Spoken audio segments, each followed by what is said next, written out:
নমস্কার বন্ধুরা, সবাই কেমন আছেন? আশা করি ভালো আছেন। আমি নীলিমা ভালোবাসা রান্নাঘর থেকে বলছি। আজকে একটা নতুন রান্না নিয়ে এসেছি। রান্নাটার নাম হলো সরা পিঠে। সরা পিঠেটা কিভাবে বানাতে হবে আজকে আমি দেখাবো। এটা অন্য রকম পিঠে, দেখালে বুঝতে পারবেন। আমার ওই পিঠে করতে কি কি লাগবে বলি। চাল গুঁড়ি লাগবে, দুধ, লিকুইড দুধ, পাউডার দুধও লাগবে, আর নারকেল লাগবে, লবণ লাগবে, আর সামান্য মিষ্টি লাগবে। এখন দেখুন আমি কিভাবে বানাই। 500 গ্রাম চালগুড়ি দিয়ে নিয়েছি। চালগুড়িতে আমি এখন লবণ দেবো, স্বাদ মতো লবণ দিয়ে দেবো। স্বাদ মতো আমি মিষ্টি দিয়ে দিচ্ছি। বেশি দেবো না, অল্প পরিমাণ দেবো। লিকুইড দুধটা গরম আছে, ফুটিয়ে নিয়েছি তো গরম। আপনারা লিকুইড দুধ না দিলেও গরম জল দিলেও হবে। আমি দুধটা দিয়ে করছি।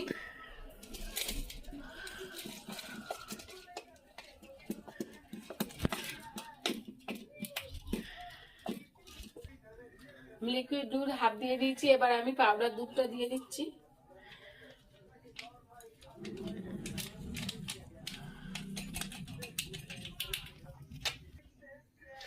আমি লিকুইড দুধটাও দিয়ে দিয়েছি, পাউডারটাও দিয়ে দিয়েছি। এবার এটাকে আমি ভালো করে ফাটিয়ে নেব, যে পিঠেটা যাতে ফোলে আর সুন্দর হয়। এইভাবে ফাটিয়ে নেবেন, যত ফাটাবেন তত সুন্দর হবে জিনিসটা। বানালেও ফুলবে আর সুন্দর, দেখতেও সুন্দর লাগবে। 500 গ্রাম গুঁড়িতে 500 গ্রামই দুধ দেবেন।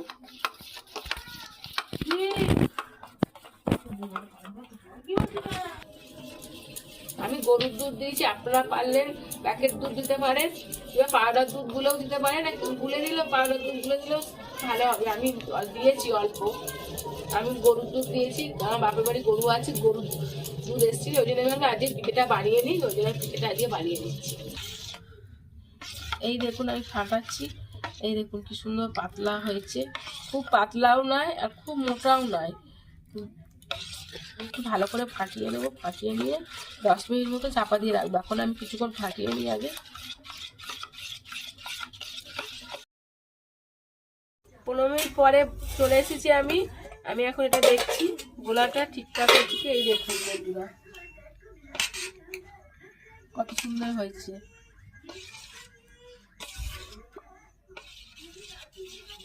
একটা সেন্ট ছেড়েছে। এটা আমি সিদ্ধ চালের করছি, নরম হবে। আতপ চালে করলে শক্ত হতো।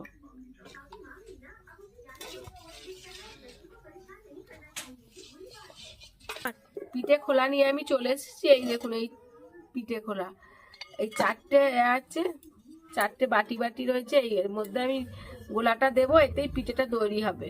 এটা নতুন আজকে কিনে নিয়ে এসেছি। এখন আমি দেখবো সরাটা গরম হয়েছে কিনা, হাত দিয়ে একবার দেখে নেবো। হ্যাঁ, সরাটা গরম হয়ে গেছে। আমি পরিষ্কার করে একটু মুছে নেব।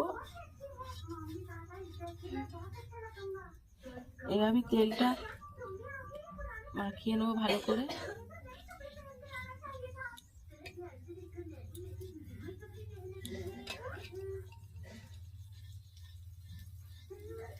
নতুন তো তেলটা টেনে নিচ্ছে প্রথম প্রথম।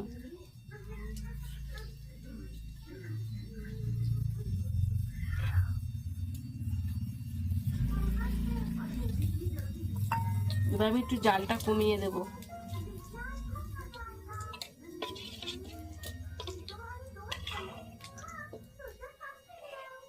প্রথম অল্প অল্প দিয়ে দেখবো।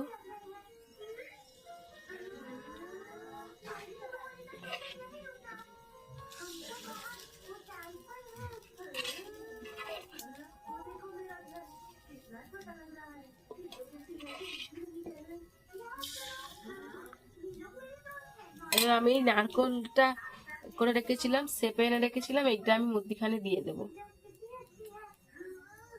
4টের মধ্যিখানে দিয়ে দেব। আমি দিয়ে দিলাম, দিয়ে আমি সরাটা চাপা দিয়ে দিচ্ছি। এবার আস্তে আস্তে আবার জাল দেব। বন্ধুরা এবার আমি সরাটা খুলে দেখবো। 10 মিনিট হয়ে গেছে, হয়েছে কি দেখবো এটা।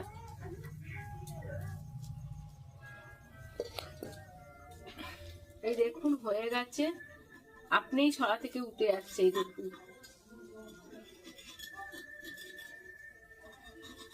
এই দেখুন ছড়া থেকে হয়ে গেলে এগুলো আপনিই উঠে যাবে, আর না হলে এগুলো কামড়ে কামড়ে থাকবে, লেগে লেগে থাকবে। এই দেখুন উঠে গেছে, কত সুন্দর হয়েছে দেখুন। এই দেখুন ভাপা এই সরার পিঠে।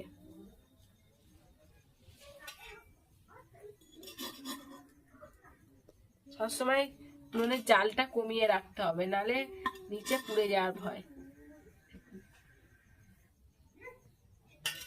চারটেই খুব সুন্দর হয়েছে।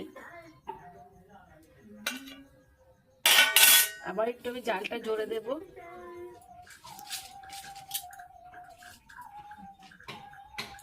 আমি আবার তেলটা একটু বুলিয়ে নেব।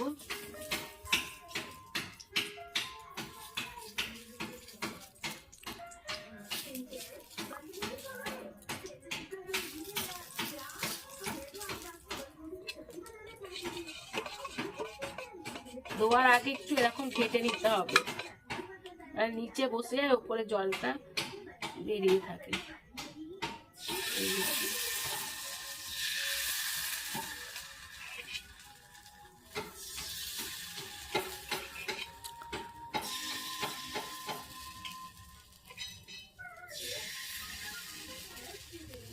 আবার নারকেলের পুর দিয়ে দেবো আমি।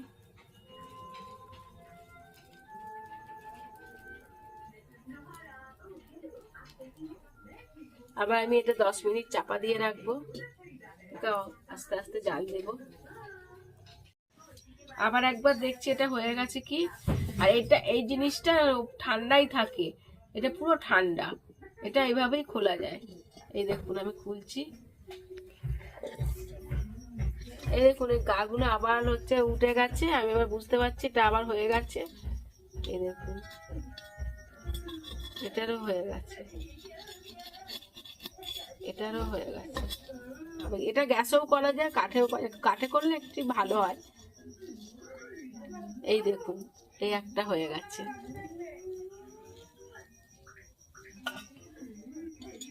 আবার এই একটা হয়ে গেছে।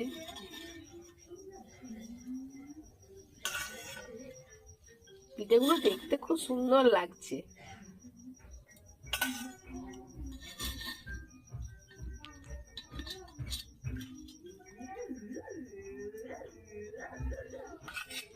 থালাতে সাজিয়ে রেখেছি, দেখুন কত সুন্দর লাগছে।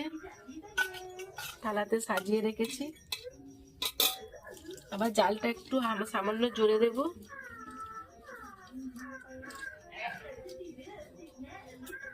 তেলটা আবার একটু মাখিয়ে নিই। এরকম ভাবে একে একে আমি পিঠেগুলো বানিয়ে নেব।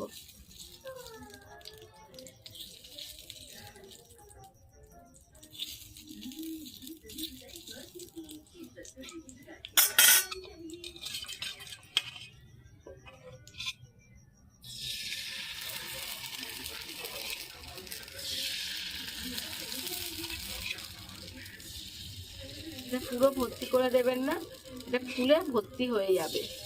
পুরো ভর্তি করে দেওয়া দরকার, একটু খালি রাখবেন। আমি আবার নারকেলের পুর দিয়ে দিচ্ছি।